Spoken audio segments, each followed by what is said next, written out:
Assalamu alaikum everyone. Hope you are well and doing great with my channel. আজকের এই ভিডিওতে আমি আপনাদের সাথে শেয়ার করব একটি অ্যাডভান্স ইংলিশ স্ট্রাকচার। সো ভিডিওটি না টেনে শেষ অবধি দেখুন। খেতে গেলে তোমার টাকা লাগবে, পড়তে গেলে তোমার বই লাগবে, শিখতে গেলে তোমার শিক্ষক লাগবে, ঘুমাতে গেলে তোমার বিছানা লাগবে। এই প্রতিটা বাক্যে যে জিনিসটা কমন আমরা দেখতে পাচ্ছি সেটা হলো তে অথবা তে গেলে।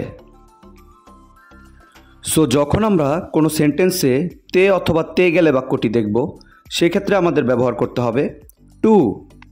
এই টাইপের বাক্যগুলোকে ইংলিশে বলতে হলে সেন্টেন্স স্ট্রাকচারটি হবে to plus verb plus sentence.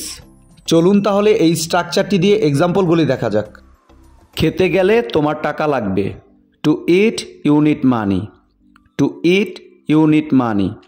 পড়তে গেলে তোমার বই লাগবে, to read you need books, to read you need books. শিখতে গেলে তোমার একজন শিক্ষক লাগবে, to learn you need a teacher, to learn you need a teacher.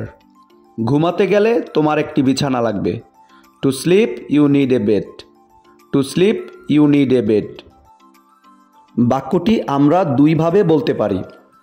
খেতে গেলে তোমার টাকা লাগবে, to eat you need money, and also we can say you need money to eat. I hope এই স্ট্রাকচারটা আপনারা ভালোভাবে বুঝতে পেরেছেন। Now it's your turn. জানতে গেলে তোমার জিজ্ঞাসা করতে হবে, জানতে গেলে তোমার জিজ্ঞাসা করতে হবে।